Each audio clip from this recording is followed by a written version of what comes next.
Last year, our session was more difficult, I think, than we've seen in my first 5 years in office. I think we did accomplish some good things, though. Some of the things that I think are important to the entire state: right to work, voter ID, real ID, so now we don't have to worry about the whether people can fly. One of the things that was really important is we did fund the education formula 100%. It's going to be difficult to do it again this year coming up. We still have a problem in this state. We were $500 million short in balancing the budget last year, and we did come up with the cuts that we had to do, and some of them I didn't agree with, but we will have another difficult year. But I'm predicting in the next couple of years, 2 or 3 years, we'll start having a surplus again. But right now, it's very difficult to fund all the programs that we have. If you start running out of money and you have all these hands out and they're all good causes, everyone has a good cause and a reason they need money in this state, and so you don't have enough money to give everybody, then you have to start cutting, and that's no fun. But this last year was the worst shortfall that we've had that I've experienced, and it's not a lot of fun. One of the things, though, that I'm disappointed in, and we're going to have to watch, because we could do some education bills that might be good for parts of the state and not good for other parts, in particular Southwest Missouri. One of the bills that we passed last year by one vote, and actually the governor did sign it, is a charter school bill. And although I'm not against charter schools, we don't really need charter schools in Southwest Missouri. And actually they can compete with our public schools. Polling all 6 superintendents in Christian County, they were against the charter school bill. And I voted against that bill, but it did pass, and the majority of my party members voted for that bill. We have to be careful that as we're trying to do education reform, we have to make sure that it's good for all of the state, not just part of the state. And I'm all for helping the failing schools in Kansas City and St. Louis. I'll do anything I can to help those failing schools, but I don't want to do that at sacrificing the public schools in Christian County and Southwest Missouri. One of the things that I'm really proud of that I passed, that was one of my bills this past year, was the assistant physician's bill. I created a position called assistant physician. That's really not a position that we've had in this state before. It's actually was passed by the House and Senate and signed by the governor, and it's actually a model bill now for all the other 49 states. So all 50 states now can use this bill. And what it does, it takes physicians who have graduated from medical school, but about 3,500 of them a year can't find a residency match. Well, so we passed a bill because these doctors now will work under a protocol with other doctors, with a licensed doctor, and they can become licensed then by working in underserved areas. Along with Crystal Quaid, we're going to work and file a bill to tackle the payday loan industry and title loan industry. We're taking advantage of the most vulnerable people when we loan them money knowing that they can't pay it back. So we will have a bill that I will pre-file concerning payday loans and title loans in this state. We're going to have a shortage of funding again, and so we're going to have to figure out the issues that we have that's creating it. At the end of doing all the budget process, we never have enough money to really give MoDOT what they need. We will have road and bridge problems if we don't quit kicking the can down the street. We've got to start thinking about how we fund.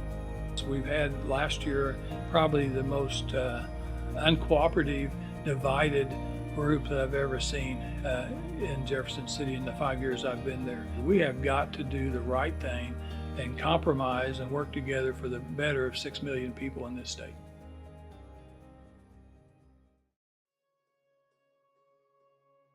I began in January in terms of my service with the Christian County Commission, and during these last 9.5 months, there's some things that I would point out that were as far as I'm concerned, were wins for the county. One of them was the response of our road departments to the flooding that we had. It was significant flooding, as everyone, of course, is aware, and yet Miranda Beatles and Brent Young, and then the staff of the two shops that we have, were wonderful in their response. I am so proud of them and what they have done. I'm thankful for that. A second thing that's been accomplished, which I think is significant, is a partnership that will culminate in a new bridge, the Riverside Bridge across the Finley River, and we are thankful for that. That's been something that's been needed for a good long while, and our legislators in Washington moved that forward, and the last I heard it was on the president's desk, so we're looking forward to that. And then finally, of those significant things would be the launching of a plan to build a Justice Center annex on the property that we have there in Ozark, and I'm excited about it. We're in a good position financially. Our people throughout the system have been very careful in their budgets. We're moving things forward well, and we are almost to the place of having the bond sold, and it'll be about a $11-12 million project, and I'm looking forward to what that's going to be. It'll give extra space for our prosecutor, Amy Fight, who does a wonderful work, and then all of our judges as well. So those are three of the things. One other thing that I would say, we really are seeing the process of paying vendors moving along as it is intended to do so. We have managed to take a system and make that better, and we have some excellent people working there now, and so I'm thankful for that, because I think it's so very important that we maintain the reputation of being a county that pays its bills on time. So these are the things that I'm excited about.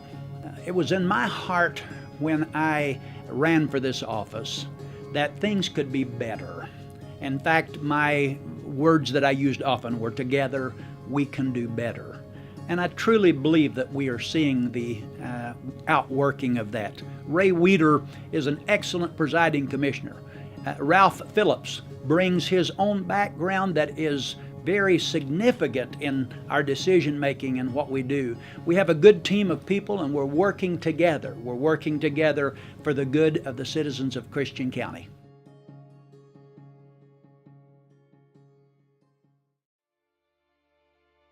The city's really excited about the residential growth returning to the city. We've added a new building inspector, and we're seeing levels of building that we haven't seen since the recession. We've got 8 new subdivisions coming online with over 350 new lots.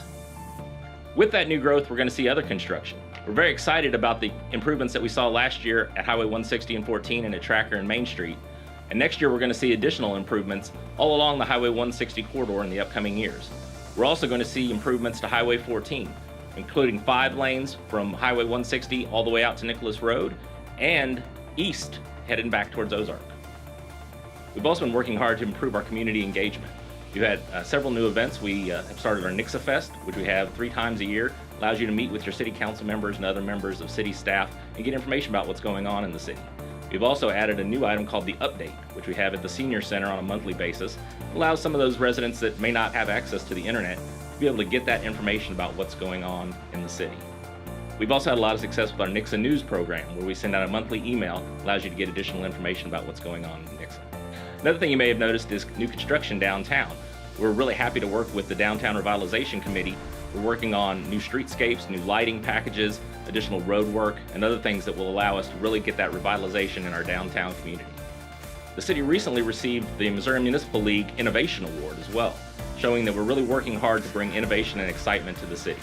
The item that we got the award for was our CAS Court, which is our Community Alternative Sentencing Court, which is a project through our municipal courts to allow those repeat offenders to get the help that they need. One of the challenges we've faced is economic development, bringing those jobs and place of work here to Nixa. We want to make this a sustainable community where we can long-term have a place where you can both live and work. We're excited with the work we've been doing with our partners in Christian County, Ozark, and throughout the business community to create the Christian County Business Development Corporation. We've just recently filed the paperwork for that. That will allow us to bring an economic development professional to Christian County to help us bring those new businesses and those new jobs here. We've also recently completed a community assessment where we had an economic development professional come in and identify those items that we need to do so that we can really bring those jobs here to Nixa. Another challenge we've had is in increasing our park space. Residents have been asking for years for additional parklands. We've been working hard to satisfy that. We've been able to save over $1.4 million towards the construction of a new park, and we are currently out looking for property that will be able to be that community park on the west side of Nixa. We're also almost ready to implement our dog park, which we planned for 2018. This is something residents had asked for in our strategic plan, and we're really hoping to bring that together in 2018. We tackled a lot of things in 2017, but three of the main areas that we put a lot of focus on were equipment, training, and our staffing needs.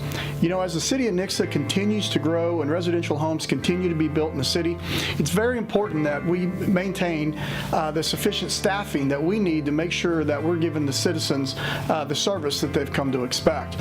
I'm happy to report that council actually approved us to add 4 additional patrol officers in 2017. We currently have a couple of them on the road and a couple more in training. So soon they'll all 4 be on the road. That'll ensure that we're able to keep up with the demands that's put on the police department with that continued growth. One of the other things that we've done is we've really invested in a lot of our equipment this last year. You know, with the additional staff that we added, we also added an additional patrol vehicle. So we added a brand new Ford Interceptor fully equipped to our patrol fleet this year. We also were able to update some of our old equipment that's in our older patrol cars. So it gives the officers the technology and the latest equipment needed to be able to ensure that they can do their job at a satisfactory level. I believe that it's highly important that you invest in the officers to make sure that they have the tools necessary to do their job. And one of the main tools is the training. And over this last year, we're actually able to add an online training program, which was very beneficial to the department in a couple of areas. One, it increases the knowledge of the officer, but 2, it's also enabled us to lower our training costs so we don't have to send those officers away for training.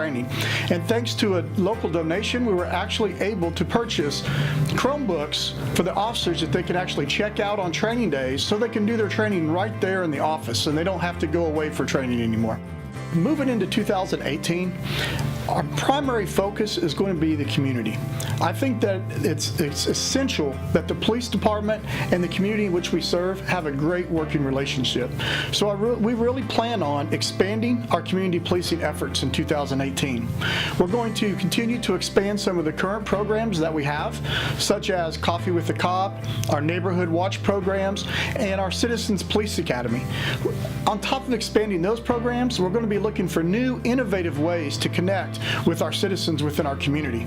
I'm also happy to report that one of the things that we're getting ready to roll out is a brand new Facebook for the Nixa Police Department. And along with that, soon following, we're going to be rolling out a Twitter account. These things are going to allow us to better communicate with the community. The other big goal for us in 2018 is to come up with a new strategic plan for our department. We're going to do that by bringing in officers from the street so we have their input, but we're also going to bring in members of our community and invite them to come in and be part of this planning process so that we can ensure that the goals that we are setting are meeting the expectations of our community.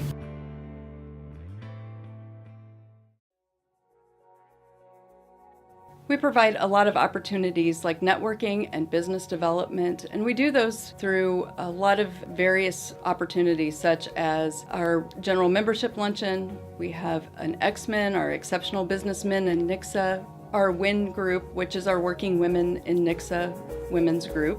We have Coffee Connections, and we have a lot of lunch and learns and other professional development opportunities.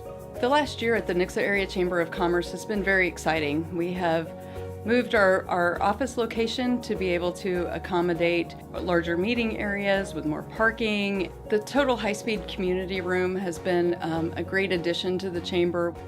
One of the things that I have said often is that the chamber can do anything that we need to do to help meet the needs of our businesses.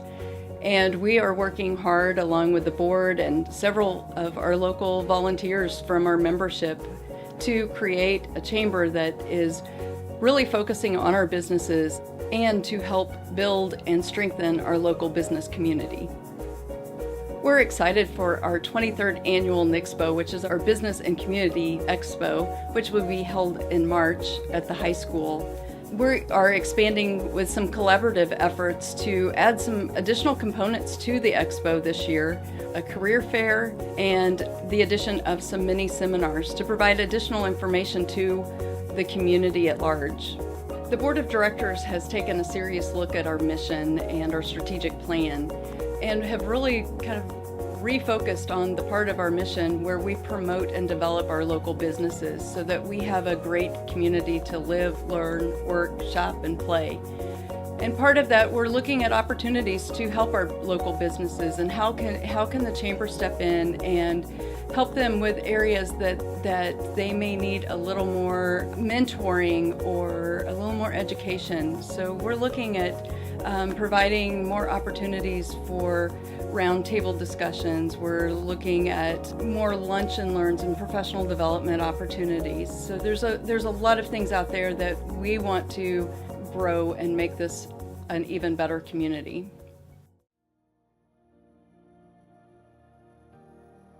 The Nixa Fire Protection District is a standalone government agency. We're just like the school board. We have an elected 5-member board of directors. We're not part of city government or county government, but we stand alone in our operations. The last couple of years, we have begun to see quite a bit of growth in the community again as far as residential, particularly new construction. In the last 2 years, we've had approximately 400 new residential structures that have been built in the fire district. What that means to us is we have an increased call load, more people to service. Obviously, we're going to be running more calls. Now, that growth is also good. It means that our tax increase or our revenue will be coming in and we'll have more money to be able to do that. But unfortunately, the services are requested before we get the extra income or revenue. So it creates a challenge for us and one that we have dealt with for many, many years in a growing community. We can't build stations fast enough and add staff fast enough to keep up with the growth of the community. The second issue that we really have been dealing with for quite some time is related to a shrinking hiring pool. We begin to see a number of fire protection districts and fire departments in the area increase staffing, and as such that means that there are fewer people available. Now, it's not only the fire service, it's also law enforcement, EMS, and any public service agency that you're in. We are trying to address some of these. I've been talking with State Senator Wasson, our local representative of the House, Jared Taylor, about a concept of beginning to pursue military personnel, people who are leaving the military and are coming into the workforce. We're trying to figure out a way that we can get all the stakeholders together and create a program that would allow us to transition those people into public service jobs. They already understand rank structure, they already have a commitment to an organization, and those are all things that we're looking for in new people in. So I just ask those of you in the community, if you hear of those things coming up and you have an opportunity to voice your opinion on it, if you support that program, make sure you let everyone know that you support that. In general, the trades altogether, we aren't seeing enough people come into any of the trades, whether it be public service, it can be building construction, any of the trades. So it's really encouraging to see that our schools are beginning to support and emphasize those trades for those students, that it's going to fit their particular mode of what they want to do in life. The thing that I think that will help us address these and any of the other issues that may be addressed in the platform tonight from the various agencies is to continue doing what we've been doing for a number of years in our community. That is, all of the agencies partnering together and looking for those areas that we have common interest, continuing to work together with the chamber, the city, the school district, our county, our city administrations, all of us looking for those solutions that can help us solve the problems that we have. I'm telling you, Nixa will continue to be a great community as long as we all cooperate, regardless of what's going on a national level or what some things may be happening in society. So let's not get caught up in all of those things. Let's keep our focus on our community. Let's look at economic development. Let's look at being able to continue the progress that we've had to this point. Thanks.